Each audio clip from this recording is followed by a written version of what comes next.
all this cricket. Oh, he's caught hold of this.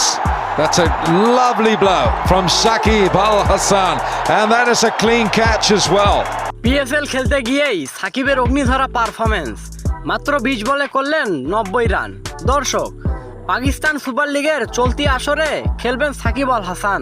বাংলাদেশের এই অলরাউন্ডারকে দলে ভিড়িয়েছে লাহোর কালান্দাস। পিএসএল এর একটি সূত্র এটি নিশ্চিত করেছে। ভারত পাকিস্তান সামরিক সংঘাতের পর পিএসএল স্থগিত হয়ে যায়।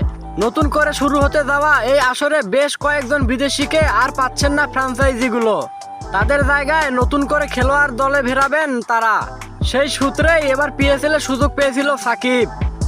আমেরিকা থেকে গতকালে উড়াল দেন পিএসএল এর উদ্দেশ্যে। সেখানে দুবাইতে আজকের ম্যাচে পেশোয়ার জালমির মুখোমুখি হয় লাহোর। সেখানে টস দিতে আগে ব্যাট করে পেশোয়ার জালমি।